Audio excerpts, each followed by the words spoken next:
Hey folks, welcome back to the channel, your home for all content Lord of the Rings home. Today we are going to go through the patch notes that just went live that basically activate Chapter 4 of the Mines of Moria raid, as well as putting the marquee events for Rumil and Orphem into the game. And actually the Elron event shows up in your little event thing as well, but let's just go right through it. There's some stuff I want to get into. So this stuff at the top here is basically just talking about the Rumil and Orphem adventures, when they start, when they end, you know, and the usual marquee stuff, basically the tiers of things. Interestingly, Orphem has 7 tiers, whereas Rumil has 6 tiers. And I guess this is, normally they have 7 tiers for characters that have leadership abilities, but Orphem doesn't have a leadership ability, so I think what ended up happening here was that they're going to show how it works with Balin's leadership ability, maybe, which is good to show those synergies. Basically, if Orphem and Rumil are alive, right, and Balin takes a fatal blow, then he gets to come back to life. So my guess is that they're showing that here. So that's just all the standard stuff there for the marquees. Elron Event is returning November 1st. I'm going to once again encourage you all to try and be going for Elrond. It's maybe a little too late now if you're just starting the farm, but he's very, very good. He's going to vastly increase your raid scores. He's definitely worth it, and I'm glad that they're rerunning the events so soon. For those who are kind of newer to these types of games, these legendary events will basically be coming back around every usually 2 to 3 months, I want to say. And so don't worry if you miss it this time. Again, you can just farm up elves, any elves. So even when they add in Rumil and Orphem, those will count towards the requirements for Lord Elrond, if those are the characters you want to get up. And then, you know, when he comes back around, you'll be able to get him again. So it's still worth taking any of the elves that you want to use up to 7 stars, so that when he does come back around eventually, you will have a 7-star Elrond. Okay, Chapter 4 is here. They've added Chapter 4 of the Mines of Moria raid. It looks like I will be able to get into Chapter 4 this coming up Sunday, the 22nd, I believe. I'll make an announcement in my Discord, but I'm definitely going to be live streaming pretty much all Sunday and just figuring out how this thing works so that we can make a guide video on it and just give some first impressions. You know, do the whole content creator thing. But if you have free time on Sunday, want to stop by, I'd be happy to have you. We have a lot of fun on the live stream. Raid key changes. This is interesting. We've always intended the raid to be a central piece of content for as many players in our game as possible. However, we've noticed that while guilds at the top end are starting their raids pretty much on schedule, basically every 6 to 7 days, more casual and lower level guilds are having difficulty maintaining a similar consistency. As such, we are creating a safety net that helps support these smaller guilds and allows them to access the raid on a regular basis. The changes are as follows. Guilds are now granted 150 raid keys per day as long as 1 guild member is active. The arena daily objective now grants 5 raid keys, up from 3 raid keys, and raid keys have been removed from all other daily objectives. And then they go on to explain how this is going to work out math-wise, which is great because it was a little bit confusing to me for sure. Please note that the prior to this update, a guild would have been able to accumulate 324 keys per day. Yep, 36 guild members with the 9 raid keys per day from the daily objectives. With this update, you can now collect 330 keys per day, 150 keys just from having 1 active member, and then 36 guild members times the 5 raid keys per daily objectives. I like that one because 330 seems like a nicer, rounder number, and I don't know, it just feels nicer. But I actually really, really like this change. The big piece of content that they've been putting out these last few months is, of course, the raid, and you want everybody to be able to kind of move through their big piece of content that you just released, right? I think this is a terrific change, especially coupled with the changes to Chapter 1. I think this is going to be massive for the game. This is a very welcome change. I'm a big fan of this. Okay, now let's get to some more controversial things. New to campaigns, Bekaloo, Fierce Blade Dancer of the Haradrim. Bekaloo is now available in the Guild campaign, Chapter 4-7. A Chapter 4 character. We get our first Guild Chapter 4 character, and it's Bekaloo. Bekaloo is great. She has a lot of utility outside of the Haradrim team, and I'm saying that now as foreshadowing. New to the challenge supplies, Tibeb. Tibeb is now to the challenge supply stores for challenge currency, where they have Halbrad and Bolg. Purchase will require challenge currency. You can either get her in either quantities of 2 or 5. This is a massive blow. So let's go take a look. I've got my account here, and I've reset the challenge store here. Tibeb is actually more expensive than Bolg and Halbrad. So this is sort of my recommendation to you now. If you were wondering whether you should be farming Haradrim or you should be continuing to upgrade Haradrim, my recommendation to you is don't. It's not worth it. And let me explain a little bit why. Basically, they are a Bane-heavy team that requires a lot of focus. The chapter in which they work the best, or advertised to work the best, was Chapter 2 of the raid, right? Difficulty 3 of Chapter 2 of the raid, I'm going to argue, is tuned to 7 stars at the very least. Level 60 Gear 8, 7 stars seems to be kind of where your team should be at to do well in that difficulty of the raid.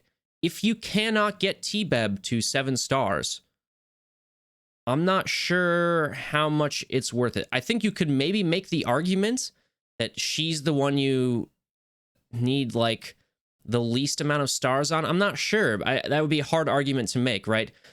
But everybody else needs to have 7 stars and probably be upgraded all the way as well, including their passives, because that's what makes it work. Actually, you know what? Let's just quickly take a look at her kit, because I'm kind of wondering. Tibeb. Either way, if she remains at 3 or 5 stars where you have her, she's going to be completely ineffective as a healer, right? Because she just doesn't have the health to basically heal up everybody else who is probably a higher star rank.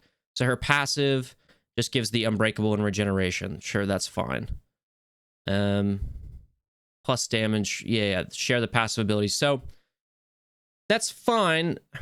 If you've maybe sunk a lot of resources into her, you can maybe continue to upgrade them all, except, you know, because it's going to take so long to get her up to 7 stars. It takes so long to do anything in the challenge store. I'm not sure that it's worth it, to be honest with you.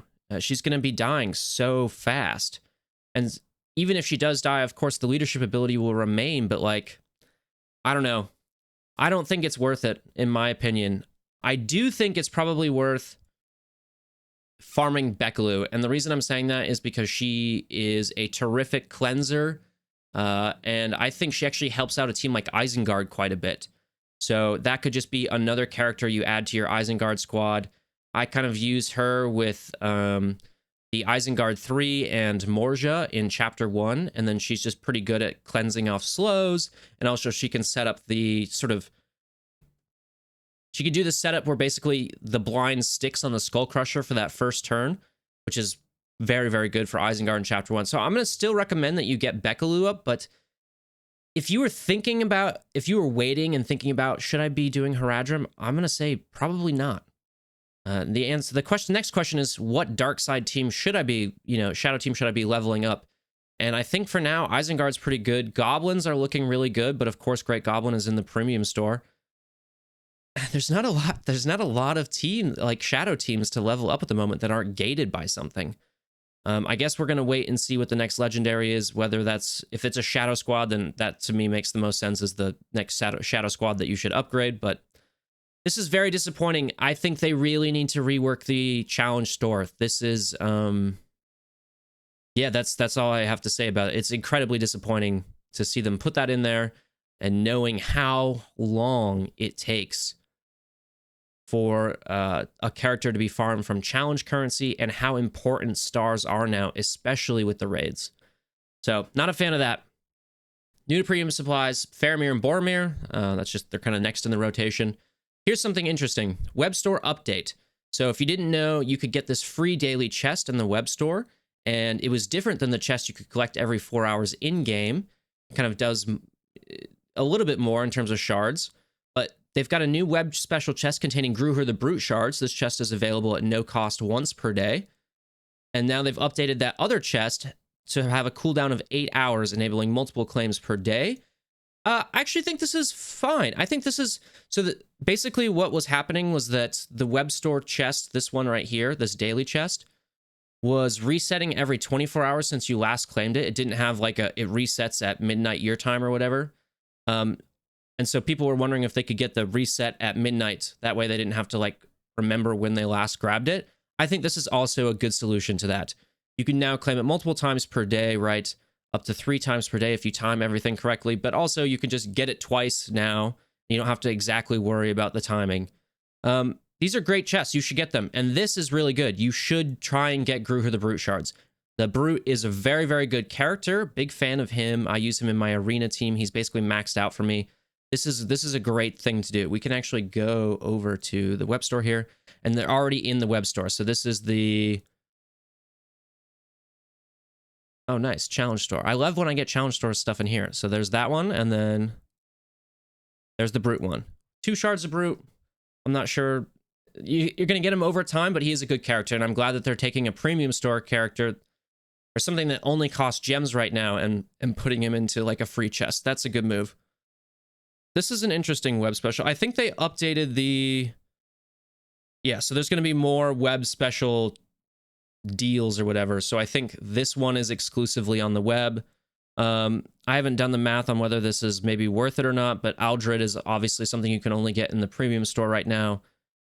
$15, 1,000 gems. Yeah, I haven't done the math yet. 1,000 gems. This $9.99. That's maybe about what you kind of expect. That's fine. Okay, let's get to fixes and improvements. Fixed an issue with Elrohir's Retaliate passive ability. The Arrow of Rivendell was playing too slowly. Yes, I've had this happen a number of times, especially if I don't force close my game. I just go right into another arena battle. That just takes forever for him to fire his arrow. Bekaloo no longer removes multiple stacks of captured with her ability Serpent's Dance. This is one of the bugs that was like a positive. That ends Naramiri being able to get nimble all the time, or like Frodo being able to get might all the time. They're pretty quick to fix these. We'll see how Haradrim do in chapter 3 now, because I want to say a non-negligible portion of their ability to survive that long was simply because of this bug. Gimli's ability, Son of Gloin, is now triggering properly and granting its effects to Fellowship and Dwarf allies. I am, of course, going to be checking this later and making sure that it does indeed work. But this is big, because this is basically the last thing that needed fixing for the dwarves. So the dwarves seem to be completely fixed. So I'm excited to get into the raid and test their new capabilities with basically everything that they have, with no bugs, and give my sort of review of them after that. Very excited about that. Addressed an issue that prevented Denethor's offers from appearing in the web store. Okay. Fixed an issue in Shadow 1.9 where the battle would end prematurely. Sure. Denethor 2's character screen now correctly lists his leader tag. Addressed the issue with the arena... Okay, so now they fixed the arena supply store thing, and then they did another patch, and then it reverted back, and then now they fixed it again. Fixed an issue where duplicate supplies were displayed in the main tab.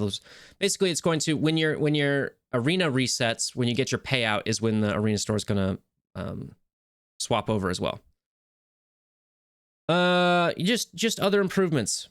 Okay. Let's actually take a look in game though, because they did do some stealth buff things.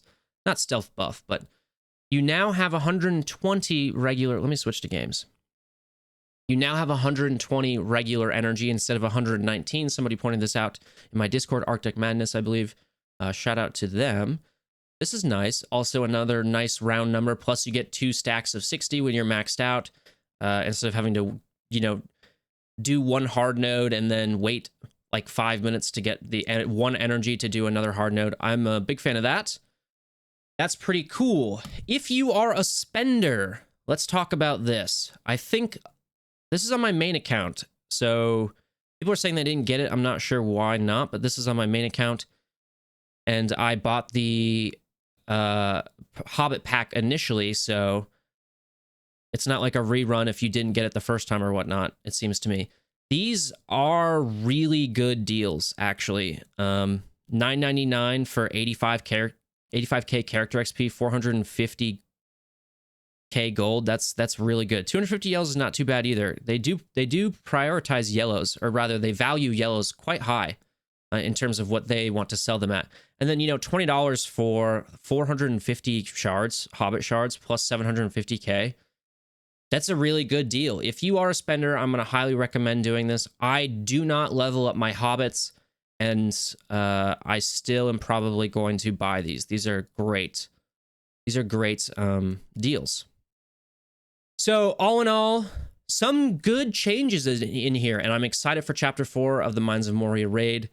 But I think I'm very disappointed by this challenge store placement of Tibeb, and it's just kind of re-putting focus on the challenge store in the game and how it just doesn't align with pretty much all the other parts of the game, right? It just doesn't make sense to me, like, why it exists. It gatekeeps harder than any other part of the game, by far. I took a look at some of the changes from the data mines that came out, and I do know that they're going to be offering up Haradrim packs. I don't know exactly what they're going to have, but the Haradrim packs are coming in the near future here, so maybe they're going to do that, and then hopefully they'll roll out a challenge store update. I'm not sure, but let me know what you think down in the comments below, and thanks for watching, and take it easy.